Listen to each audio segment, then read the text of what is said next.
देव, देश आणि धर्मासाठी विश्वात्मके देवे साधक मंडळी.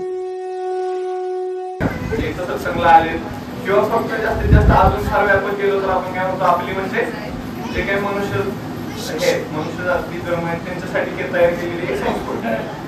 पण संतांचं तसं नाही. संतांना आपली म्हणजे कोण वाटतं की हरी भरला कंदार नाही का, चराचरामध्ये जे चैतन्य रूपी ईश्वराने वसवलेलं हे विश्व आहे नाही का, त्या प्रत्येकासाठी तयार केलेली एक संस्कृती बरं, ती म्हणजे आपली संस्कृती. आता संस्कृती म्हणजे काय तर पुन्हा एकदा परत नाही का, आपल्याला वाटतं संस्कृती म्हणजे काय, जी पूर्व परंपरागत वडिलोपार्जित आपल्याला जी काय आपण पहिल्यापासून एक फॉलो करत आलोय, सण साजरे करणे हे करणे, त्याला आपण संस्कृती म्हणतो नाही का.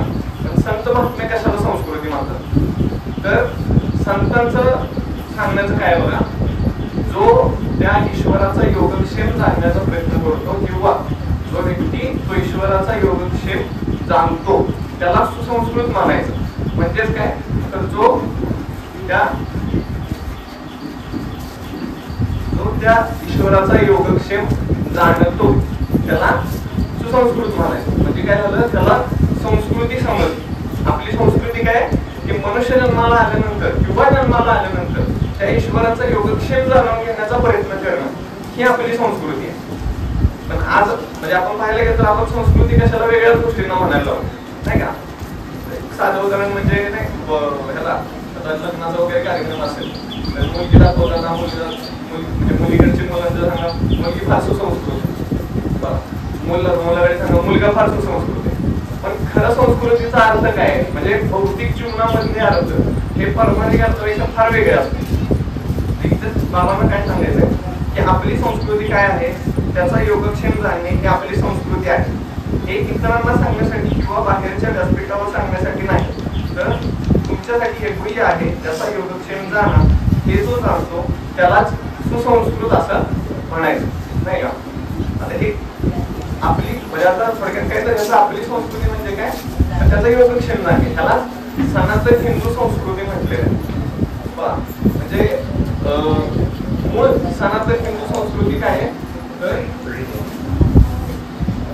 मूळ सनातन हिंदू संस्कृती काय आहे तर जन्माला येऊन ईश्वराला जाणून घेणे ही आपली संस्कृती आहे. जर आपण तसं करत असू किंवा जर आपण तसं केलं असेल तरच आपण सुसंस्कृत आहोत. आता बऱ्याचदा काय होतं तो विषय म्हणजे वैभव किंजळे म्हणून थोडासा वास्तविक माणसाला पण घेतला होता की सनातन हिंदू संस्कृती नाही का. सनातन हिंदू संस्कृती म्हटलं की काय केलं जातं की कशा प्रकारे अवैज्ञानिक आहे, कशा प्रकारे जुनी आहे, कशा प्रकारे जुनाट विचारांची आहे, ते काय ते म्हणजे आत्ताच्या एक पुरोगामी म्हणजे फक्त काय जुनं आहे तेच म्हणजे आजोबांचं आहे तेच, वडील करतायत वडिलांचं आहे तेच, थोडं नाही. बाबांनी त्याचं विश्लेषण केलं थोडं की प्रतिकात्मक विचार घेऊन जाते ती खरी सनातन हिंदू संस्कृती. म्हणजे जे फक्त परंपरागत चालत आले त्यालाच फक्त पुढे न करता दरवेळी त्याच्यामध्ये गरजेनुसार बदल करत जी पुढे जाते ती सनातन हिंदू संस्कृती. बघा आता तिथे बाबांनी थोडं घेतलं होतं की संविधान बदलणार असं सांगून बऱ्याचदा तो एक स्पेसिफिक शब्द सांगायचा होता, तो नॅरेटिव्ह सेट केला सगळ्यांसाठी काय की लोक बाबा निवडून आल्यानंतर संविधान बदलणार. ठीक आहे, बाकीने काय झालं की बरेच लोक घाबरली की नाही आपलं हे जाईल ते जाईल, मग त्यांनी मतदान बदललं. हे कशामुळे झालं नॅरेटिव्ह सेट झाल्यामुळे. मग तसंच आपल्या पुढे पण एक नॅरेटिव्ह सेट केलं जातं काय म्हणजे खास करून नव्या पिढीसाठी की ही जी तुमची संस्कृती आहे त्याला जी तुम्ही हिंदू हिंदू म्हणताय ही काय म्हणजे हे नाहीये, वैज्ञानिक नाहीये.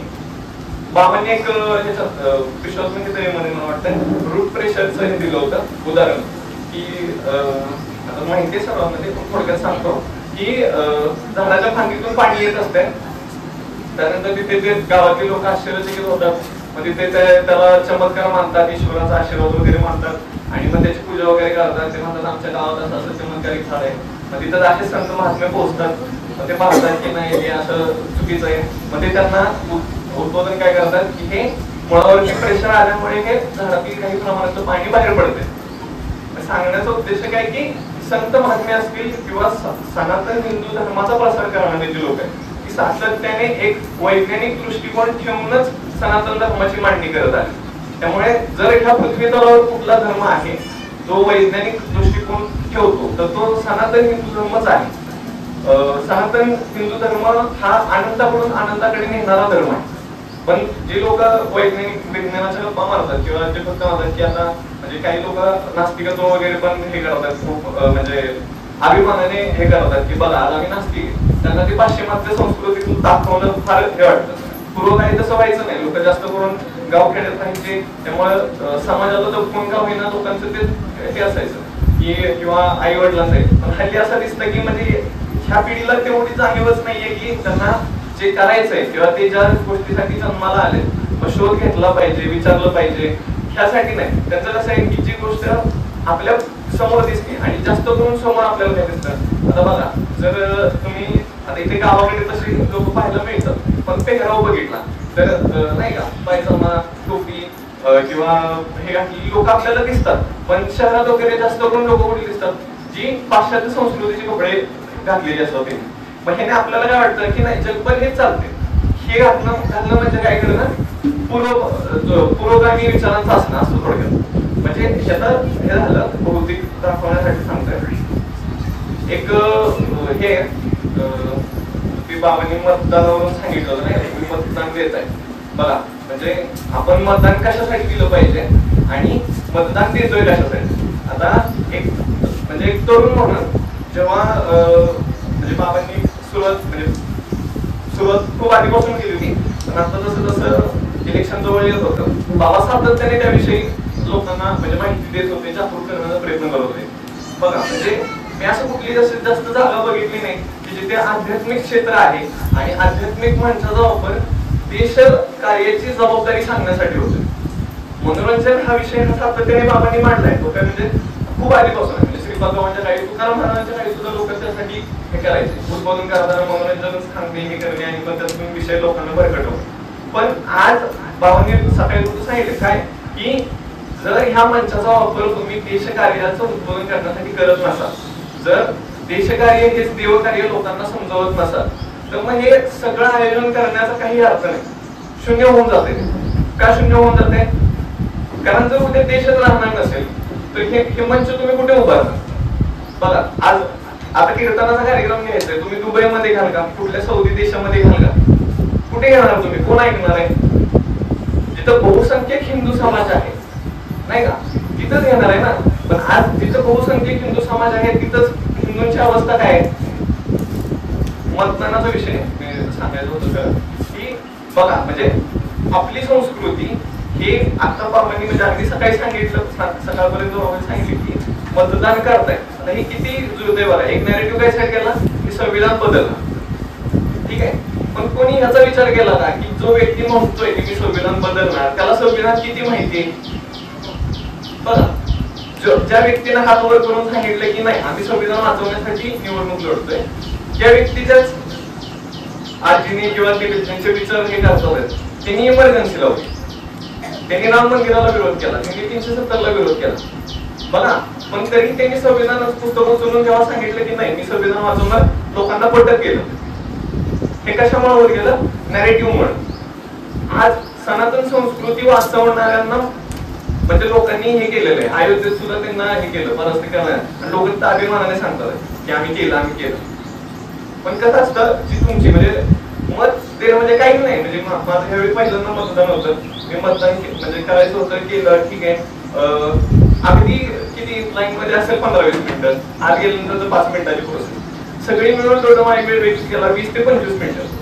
पण आपलं ते एक मत काय मदत करत असते याची खरंच म्हणजे जर जाणीव नसेल ना तर तुमचा फार गैरवापर केला जातो.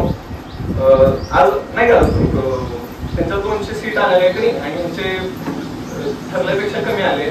आज ती लोक संविधान वाचवणार अशी म्हणणारी जेव्हा वर जाऊन बसली तेव्हा त्यांनी काय म्हणतात ते की हिंदू हिंसक आहे. बघा आपण मत कोणाला दिलं, बघा ज्यांनी दिलं असेल इथं बरेच जण असतील असं हे काही करत नाही, पण जो ज्या उद्देशानं संपूर्ण आपल्याला उद्देश केला तो उद्देश न समजल्यामुळे आपण भरकटत जातो. कालचं त्यांनी जे सांगितलं सतर्क राहणे, सतर्क राहतच नाही असं नाही, किंवा राहू शकत नाही असं नाही, पण जेव्हा उद्देश समजत नाही तेव्हा जास्त करून आपण भर पडतो. एकदा उद्देश समजला, एकदा ठरलं आपलं हे करायचं, आपलं होऊन जातं. फक्त प्रॉब्लेम काय होतो की आपण सतर्क राहण्यासाठी मुळात उद्देश समजून घेतो.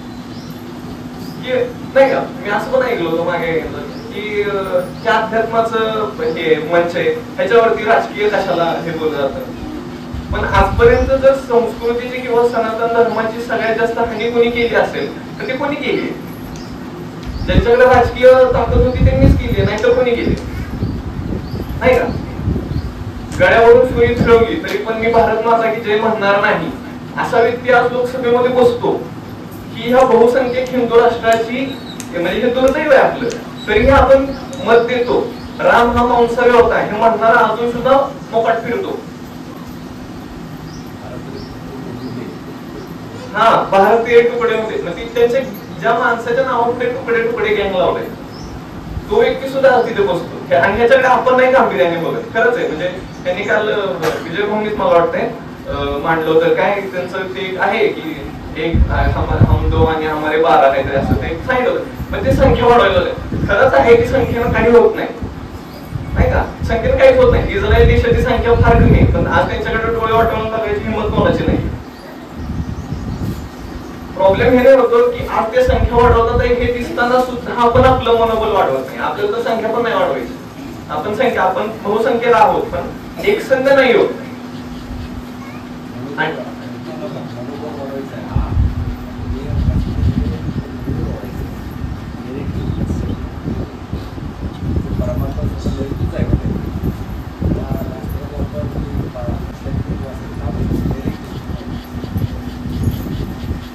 त्यांना मिळालेल्या प्रत्येक संधीचा वापर ते करतात त्यांच्या लोकांमध्ये नॅरेटिव्ह सेट करायला. बघा तुम्ही फतवे काढले जातात चालतं, म्हणजे त्यांच्यात पाठीचं असतंय त्याच्यात सांगितलं जातं चालतं. त्यांनी उघड कुठल्या म्हणजे अर्ध्यात जिथं मंडप आहे, आयोजन आहे, आधी सर्वांना सांगितलंय, या सगळं सेट आहे बघा. तर म्हणजे इथं येऊन सांगितल्यानंतर सुद्धा लोक आक्षेप घेतात की नाही हे काय होतं ते शब्द जेव्हा कोणी हिंदू हिताची गोष्ट करतो तेव्हा तो लगेच काय होतो, एक म्हणजे काय म्हणतात त्याला एका जाती धर्माबद्दल बोलणार होतो. आणि जेव्हा दुसरा व्यक्ती स्वतःच्या येतात ते त्याचं काय होतं, ते त्याचं व्यक्ती स्वातंत्र्य होतं, ते लगेच संविधानात्मक सांगतो. बघा तुम्ही आता मगाशी काय म्हटलं की भारत माता की जय नाही म्हणू शकत, ठीक आहे बघा, पण मुस्लिम राष्ट्राचं नाव घेताना त्या माणसाला काहीच वाटत नाही. जय भारत नाही म्हणू शकत, पण जय पॅलेस्टीन लगेच म्हणू शकतो. बघा म्हणजे विचार काय करायचा आहे की हे मलाही सुरुवातीला एकदा वाटलं होतं, एकदाच वाटलं होतं की म्हणजे खरंच आहे ना की आपण इथं अध्यात्मिक त्याच्यासाठी येतो आणि मग आपण राजकीय ह्याच्यावरती चर्चा करतो, कारण राजकीय मत वेगवेगळे असू शकतात. मग त्याच्यानंतर जेव्हा ते देव देश धर्म प्रकरण वाचनात आलं तेव्हा ते लक्षात यायला लागलं की नाही, जर देशकार्य होणारच नसेल तर देव कार्यासाठी कुणाचा आधार करणार नाही. त्यामुळे सर्वप्रथम देशकार्य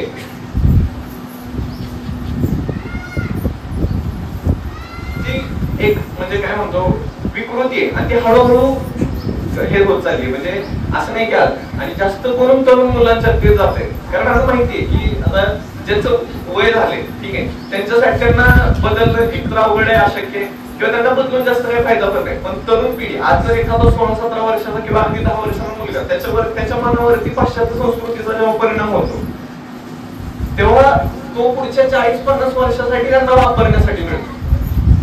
पहिलं त्यांचं काय असायचं बघा तुम्ही, पहिलं त्यांचं काय असायचं की माणसांना अशिक्षित ठेवूया, कमी शिकवूया, जास्त कॉलेजेसला जाऊन द्यायचं नाही, जास्त शिकवून काय जास्त शिकून द्यायचं नाही, एकदा शिकली नाही की राजकीय लोकांच्या मागे येते. बरं आता ते काय करतात शिक्षणामध्येच त्यांनी ऍड करून टाकले की तुम्ही शिकलाय, तुम्ही डॉक्टर आहे, तुम्ही इंजिनियर आहे, म्हणजे तुम्ही डोक्याला टिळा नाही लावला पाहिजे. तुम्ही कमी म्हणजे एका जाती धर्माला कशाला हे लावून घेताय. बघा तुम्ही जेव्हा तुम्ही शिक्षण घेतलेलं आहे तर मग तुम्ही ह्या असल्या गोष्टीमध्ये लक्ष नाही दिलं पाहिजे की मंदिर उभारलं जातंय का नाही जातंय, तुम्हाला काय करायचं. एक उदाहरण देतो बघा, तिने आता सांगितलं नाही नॅरेटिव्ह कसा असतो. आता मुंबईमध्ये जो जो सी फेसिंग एरिया आहे, मुंबईकरांना माहित असेल. आता सी फेसिंग एरिया म्हणजे समुद्राकडे जो हे करून जो एरिया आहे, त्या एरियामध्ये सगळ्यात श्रीमंत आणि सुशिक्षित लोक राहतात. बघा, आपण सुशिक्षित म्हणतो कोणाला आणि असतो कोण? सगळे सुशिक्षित लोक राहतात. त्या एरियाचा मतदानाचा जो टक्का आहे तो काय आहे? 48 ते 50 मध्ये मला माहिती ना. आणि म्हणजे 2019 इलेक्शनचं सांगा, आता तो काही फार पण नाही वाढला, तो 51 का 52 झाले. 48 ते 50 आहे. आणि गोंदिया किंवा गडचिरोली ह्या बाजूचा जो म्हणजे जो अगदी तिथं 10वी पास पण तुम्हाला लवकर सापडणार नाही असा आदिवासी एरिया आहे. आणि त्याच्यामध्ये लोकांचा मतदानाचा टक्का किती आहे? 60 ते 68 मध्ये तो व्हॅरी झालाय. म्हणजे आधी 60 होता, मग तो 62 झाला, मग परत 68 झाला. बघा, सुशिक्षित कोण आहे तर म्हणजे शिक्षण तुम्हाला खरंच पुढे ढकलतंय की मागं खेचते, त्याचा विचार खरंच झाला पाहिजे. ती लोक म्हणजे ती लोक काय आहेत? ती सुशिक्षित नसतील तरी ती शून्य आहेत. त्यांना त्यांच्या जबाबदारीची जाणीव आहे. बघा तुम्ही, स्त्रियांचा मतदानाचा टक्का बऱ्याचशा ह्याच्यामध्ये पुरुषांपेक्षा जास्त आहे. त्याचं कारण काय? कारण ती बाई जरी वर्षभर घर चालवत असली, 5 वर्ष ती घराच्या बाहेर पडली नाही पडली माहित नाही, पण तरीही तिला त्यावेळी, आता काही जण पाहुणी करत असतील, काही जण म्हणत असेल पैसे, पण मला जेन्युइन असं म्हणजे मनापासून असं वाटतं की स्त्रियांमध्ये ती जागृती जास्त आहे.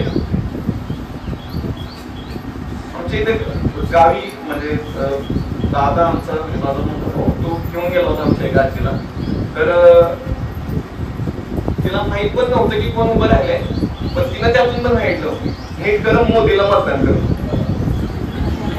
तिला दिसत नव्हतं आणि त्याचं पण असंच चाललं होतं की म्हटलं आता हिंदी जरी काँग्रेस म्हणजे तरी आपण तो गेला होता तिच्या बरोबर, पण तिनं त्यात मी सांगितलं नीट कर मोदीला कर. म्हणजे कोण म्हणतं जागृत नाहीये, कोण म्हणतं समाज शून्य नाहीये, आणि कोण म्हणतं की म्हणजे कीर्तनातून प्रवचनातून म्हणजे ते देव धर्माचे कार्याचे उपदेश होऊ शकत नाही.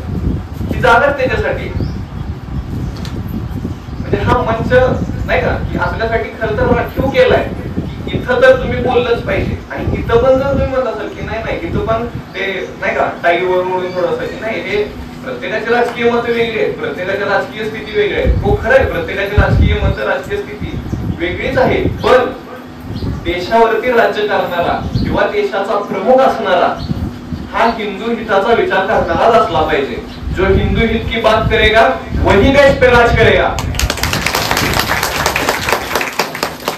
आतापर्यंत फार लोकांनी वेगवेगळ्या विषयांवरती म्हणजे हे केलं नाही का की कोणाला सांगितलं तुमचं आरक्षण जाईल मग त्यांना हे केलं, कोणाला सांगितलं हे ह्या जाती धर्माच्या विरोधात आहे, कोणी सांगितलं की हेच आहे.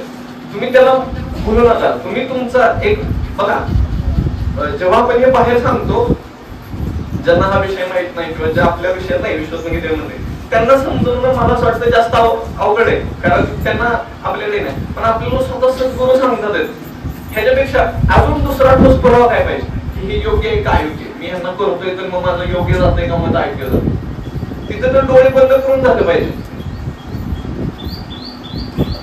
विषय होता बघा आपली संस्कृती सांगण्याचं हे काय की जर आपली संस्कृती टिकवायचं असेल तर देश चालवणारे, देशाचे प्रमुख असणारे किंवा काय म्हणतो देशाचे डोळे त्यांच्या हातामध्ये, ते खरंच हिंदू हिताचा विचार करणारेच असावेत. हे जे तुम्हाला सांगितलं जाते की हे सर्व धर्म समभाव, बघा सर्व धर्म समभाव सांगणारे काय सांगतात बघा, ह्यांची कास्ट वेगळी आहे, ह्यांची जात वेगळी आहे, ह्यांची जात वेगळी आहे, त्यांचा धर्म वेगळा आहे असं करूया, आणि इथं बसणाऱ्यांचा वेगळा आहे, आणि हे सगळे एक आहे हे मी म्हणतोय. बघा मी म्हणतोय काय की ही सर्व धर्म समभाव आहे. आणि जेव्हा एखादा म्हणतो की नाही मी सनातन संस्कृतीतून आलोय, सनातन हिंदू धर्माचा मी पुजारी आहे किंवा मी त्याचं हे करतोय म्हणजे मी त्याचं फॉलो करतोय, तेव्हा तो तर वसुदैव कुटुंबकमचा पुजारी आहे. म्हणजे तो फक्त इथं बसलेले तिथं बसलेले नाही, ते सकाळी ताईंचं बसलं नाही मागं ते मांजर सगळ्यांनी नसेल पहिला ते मांजर बसलो ते नाव खायचं, मी म्हणलं असं बसलं असेल, फोटो पण काढला मी त्याचा, बसला असेल, थोड्या वेळाने जसं संपायला आलं तेव्हा उठून गेलं, बरोबर तेव्हाच गेलं. म्हणजे पक्षी असेल, प्राणी असेल, झाड असतील, फुलं असतील, पान असतील, ह्या विश्वात जे काही ईश्वराने निर्माण केलंय ह्या प्रत्येकासाठी हात जोडणारा, हा जास्त व्यापक विचार करणारा आहे का फक्त माणसं सर्व धर्म समभाव मानणारा जास्त हे? एवढं तर आपल्याला कळूच शकतं. ही आपली संस्कृती आहे. विकृती, प्रकृती आणि संस्कृती. बघा संस्कृती काय, आता कालचं उदाहरण घेऊ आपण, ते त्यांनी ह्याच्यात मांडलं होतं, कीर्तनात मांडलं होतं काय, इथे राधाकृष्णाचा फोटो आहे बघा, जो त्यांनी अर्थ सांगितला. काय अर्थ सांगितला की राधा ही प्रकृती आहे, ती पुरुषाला स्वतःच्या मनामध्ये म्हणजे हृदयामध्ये स्थान देते, म्हणून आपण तिला त्या प्रेमभावाने पुजते, म्हणून तिला आपण म्हणजे म्हणून तिला आपण वंदन करत असतो, तिची पूजा अर्चा करत असतो, तिला भक्त म्हणून मानतो. ही काय झालं, संस्कृती झाली. प्रकृती धरून चाला की इथं फोटोचं पूजन चाललंय, ही प्रकृती आहे. आणि विकृती ह्याच्यामध्ये काय आहे की तो फोटो घ्यायचा, त्याच्यावरती कुठलं तरी ते हिंदी मराठी कसलं असेल ते गाणं टाकायचं, ते परत कुठं तरी स्टोरी स्टेटसला ठेवायचं. ही विकृती आहे. हे उदाहरण काय देतोय, ह्याच्या अनुषंगाने बघा बाकीची उदाहरणं आपल्याला मॅच होत जातात. की कॉलेजला शिकायला पाठवणं, ज्याने सुशिक्षित होणं, सुज्ञ होणं, हे ठीक आहे, हे प्रकृतीमध्ये येत आहे, मान्य आहे. पण त्याला स्वतःच्या म्हणजे तो मुलगा असेल मुलगी असेल ठीक आहे, त्याला स्वतःच्या धर्माचं सुद्धा ज्ञान असलं पाहिजे. पूर्वी असेच बघा, आता ते पूर्ण म्हणजे काय म्हणतो विलुप्त, अगदी हे शुभम करोती म्हणायला लावायचे. आता कुठं मागतो की बघा, का तर आमचा मुलगा इंग्लिश मिडियम मध्ये शिकतो. काय मी स्वतः इंग्लिश मिडियम मध्ये शिकलोय.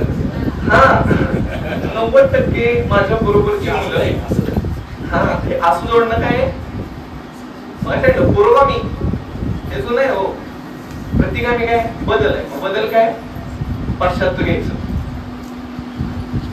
आणि करायचं, दुसरी घ्यायचं आणि करायचं. हो ते बघा, म्हणजे हळूहळू माइंडसेट, म्हणजे ते नॅरेटिव्ह हा शब्द इतका परफेक्ट आहे की हळूहळू सेट केलं जाते. म्हणजे फक्त राजकीय ह्याच्यासाठी नाही, तुमच्या मनातून तुमची संस्कृती हळूहळू काढून घेतली जाते. मुलांना ते शिकवूनच द्यायचं नाही. काय शिकवून द्यायचं नाही, मराठी साधं शिकत नाही. मुलं मराठी वाचत नाही झाली बघा तुम्ही, त्यांना त्या अवघड असे म्हणजे जोड शब्द वगैरे दिले ना तर नाहीच होत.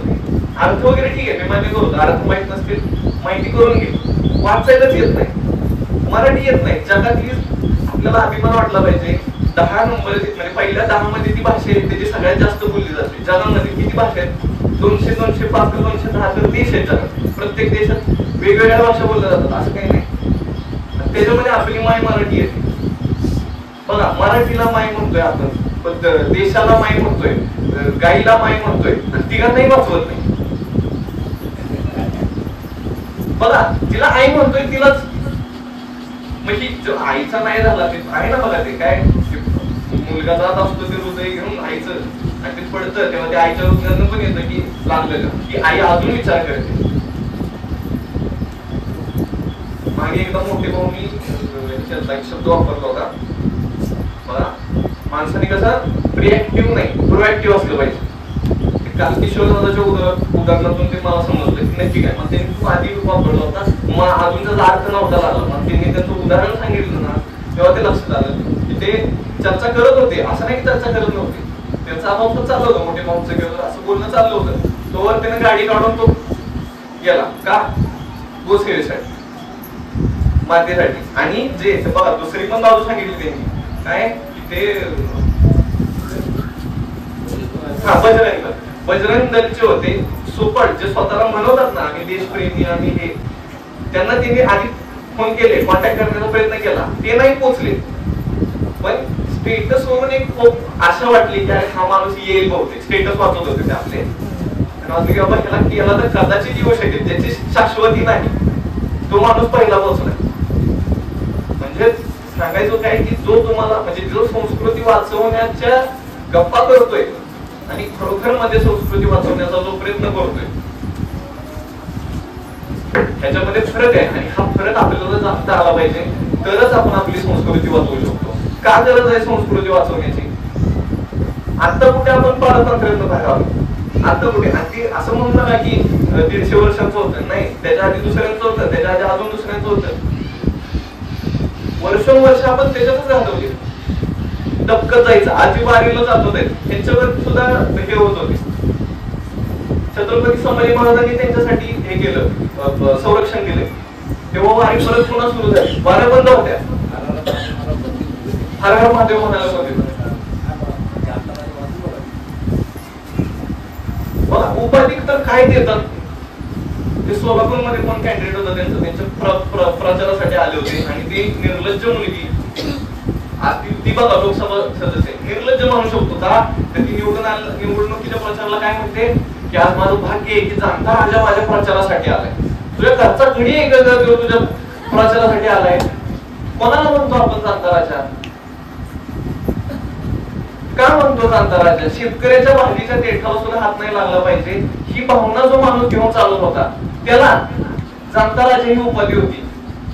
त्याच्यानंतर त्यांच्या मुलाला सुद्धा नाही आली. बघा तुम्ही छत्रपती संभाजी महाराजांना कोण म्हणत नाही जाणता राजा, शिवाजी महाराजांनाच म्हणतात.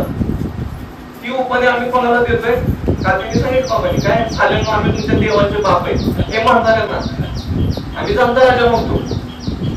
देवाचा बाप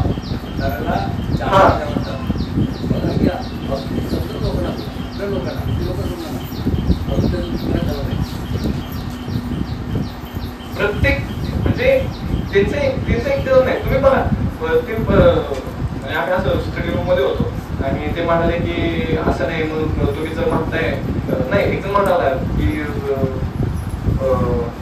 मुस्लिम समाजाने हे केलं एकत्रित मतदान केलं, मला काय वाटतं. म्हटलं कौतुक आहे त्यांचं, त्यांनी काय वाईट केलं. त्यांना विरोध म्हणजे आपली संस्कृती या प्रकरणात सुद्धा आहे बाबा नाही, दुसऱ्याच्या संस्कृतीला आपल्याला विरोध किंवा निषेध करत बसायचा नाही, आपल्याला आपला भाला उंचवायचा आहे. पण खरंच बघा कौतुकास्पद आहे की 5 वर्ष सोयी सुविधा घेतल्या ह्याच्या, सगळे बेनिफिट घेतले ह्याचे आणि मत देताना कोणाला दिलं, स्वतःच्या टोपीला जागले. बघा तुम्ही. पण आपण नाही, आपण घसरवला, टक्का पण घसरवला आणि स्वतःची प्रगती पण खुंटवली. देशाची जबाबदारी फक्त सीमेवर किंवा लढाया करूनच नाही स्वीकारली जात. जेव्हा आपण आपल्या संस्कृतीसाठी एक साध्या कार्य जरी करतो, बघा सुरुवातीला त्यांनी केलं होतं स्वच्छ भारत अभियान, खूप लोकांनी टीका केली, हसले, पंतप्रधान झालाय झाडू मारायला आलाय तुला कशाला बोलवलंय. पण आज तीच जागा, आज तुम्ही ह्याचं बघा काय शौचालयाचं त्यांनी हे केलं होतं. आज महिलांना किती ठिकाणी हे केले, पेट्रोल पंप पासून असेल तुम्ही रस्त्याने येताना बघा, प्रवास करताना आज किती सुख सुविधा भेटतात. देश हा छोट्या छोट्या गोष्टींवरून चालतो. देश हा कुठल्या मोठ्या म्हणजे उलाढाली झाल्या हे म्हणजे शेअर मार्केट हे झालंय त्याच्यावरून नाही चालतो. देश तुमच्या आमच्यामुळे चालतो. देश तुमच्या आमच्यासारख्या कुठल्या क्लर्क, कुठल्या शिक्षक, कुठल्या नोकरदार माणसामुळे चालतो, शेतकऱ्यामुळे चालतो. आणि तो चालवण्याची जबाबदारी आपल्या प्रत्येकाची, तर तो आपण घेतला पाहिजे, तर आपली संस्कृती टिकेल. नाहीतर आज हे बोलायचं जे म्हणजे काय म्हणतो स्वातंत्र्य आहे ते सुद्धा आपल्याला राहणार ही अवस्था येईल आपल्यावर. फक्त पारतंत्र्यात गेलो म्हणजेच आपल्याला सगळं आता असं काय नाही. स्वकीय सुद्धा राज्य करतात, स्वकीय सुद्धा बोलण्याचे 2.5 वर्षाला काळ आपण बघितलाय. हनुमान चालीसा म्हणायला गेले म्हणून आठ टाकले बघा, शिवजयंती करायची नाही असं जी.आर. काढलाय.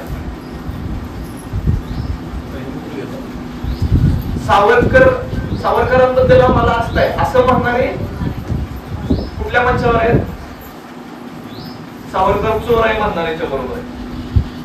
मानवीय म्हणतात आहेत, नादा वाटल्या पाहिजेत. काळा पाणी काय असते हे जरा एकदा वाचा तुम्ही. त्यामुळे ह्या गोष्टींची थोडी जाणीव ठेवून हे केलं पाहिजे. विषय थांबवतो, एक छोटीशी गोष्ट आहे फक्त एवढं सांगायचे. सावरकरांना अटक झाली होती 1920 ची का 30 ची गोष्ट आहे मला माहिती आहे. इकडे इंग्लंडमध्ये त्यांनी स्वतःला हे केलं होतं, आत्महत्या केलं होतं. आणि सुरुवातीला ते स्वतः वकिली शिकलेले होते, त्यामुळे त्यांनी एक मुद्दा मांडला की मला बेलचा ऑप्शन कंटिन्यू असला पाहिजे. तेव्हा त्यांना काळ्या पाण्याची शिक्षा नव्हती झाली, फक्त त्यांना पकडलं होतं बघा. ते वकील होते, त्यामुळे त्यांनी जजला सांगितलं की नाही मला बेलचा ऑप्शन ठेवा, मी शिक्षा कबूल केली पण मला जर कोणी बेल साठी अर्जी करायची असेल तर करू शकतो हे ठेवा. इंग्रजांनी काय केलं तेव्हा 80,000 म्हणजे फार पोचलेली रक्कम होती, फार मोठी, कोण असं जुळू शकत नव्हतं साध्या घरात. तर त्यांनी 80,000 रुपये ती रक्कम ठेवली की ह्याला बेल मिळू नये. कोण देणार 80,000 तेव्हाच्या 80,000 म्हणजे आत्ताचे फुटभर रुपये झाले. पण एक माणूस स्वतः जीव देऊ शकत होता. बघा कोण होता? तर सावरकरांचा सासरे, चिपळूणकर नाव होतं त्यांचं, आणि ते होते भारतात. ठीक आहे. आता ती बातमी इथं आली की असं अटक झाली, हे झाले. तर इंग्रजी सरकारच्या ते लक्षात आलं काय की बाबा हे माणूस आहे की 80,000 रुपये स्वतः किंवा काही ना काहीतरी करून जुळवू शकतो आणि त्या माणसाची बेल घडवून आणू शकतो. बघा काय केलं इथे त्यांनी, घराचं फुलपात्र असतं नाही, फुलपात्र सुद्धा सरकार जमा करून घेतलं.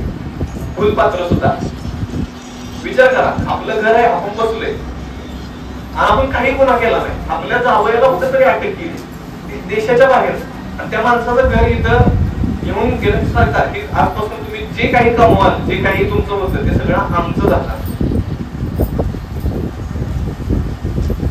कोणी केलं बघा, म्हणजे हे फक्त इंग्रजी सरकारमुळे झालं असं काही नाही, त्यांना सपोर्ट करणारे होते ते आधी गेले. फक्त एवढं लक्षात उदाहरण एवढ्यासाठी सांगितलंय की शेवट मला एक प्रश्न चिन्ह उभं घालून जायचं होतं की तुमच्या बाबतीत असं घडलं तर काय वाटेल, त्याचा विचार करून आपण आपल्या संस्कृतीचा विचार केला पाहिजे. हा तो एक थोडा बघा इतिहासाचा भाग आहे की त्यांच्या हातातही होतं म्हणतात वाचवणं. बरं, त्यांना ती सही जी द्यायची होती ते सही देणं त्यांच्या हातात होतं, ते वाचवू शकत होते.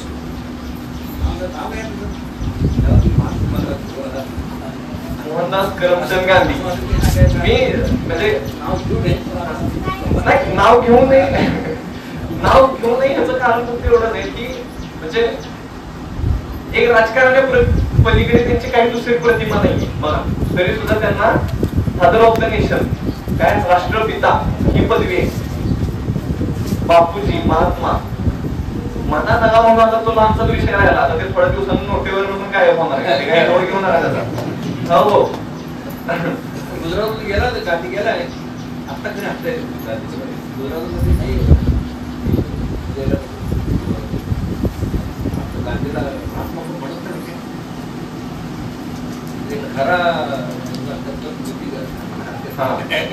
खरी हत्या म्हणजे जी नथुरामांनी केली होती तिथं देह गेला होता, पण विचार नाही गेला. बघा बाबांनी ते तांबोळकरांचा निषेध का केला होता ते तिथं मॅच होते. बघा का हत्या करून व्यक्ती जातो, विचार नाही जात. त्यामुळे आपले विचार मजबूत असते. मनोबल का वाढवायचंय म्हणजे तुम्ही कोणाला सांगाल तेव्हा तुमच्या मनातले मजबूत विचार त्याच्यावरती हे करणार आहे. तुम्ही किती छान दिसताय, तुम्ही किती छान कपडे घातले, ह्याने ते इम्प्रेशन नाही पडत. जेव्हा तुम्ही सांगता की मी देवते धर्माचं कार्य करतो, मी स्वतः गोसेवा करतो, मी स्वतः जाहीर होतो, तेव्हा ते प्रभावित करतं की ह्या वयातला सुद्धा व्यक्ती करतोय, ह्या वयातला सुद्धा व्यक्ती म्हणजे आधी म्हातारा सुद्धा करतोय, लहान सुद्धा करतोय, 4-5 वर्षाची पोरं सुद्धा झाडं लावायला सरसावून पुढे येतात. हे दिसलं पाहिजे तर त्याचा प्रसार होणार आहे. हे करतोय म्हणजे विश्वासमुखी देव मंडळी करते त्या अनुषंगाने सांगितलं. जय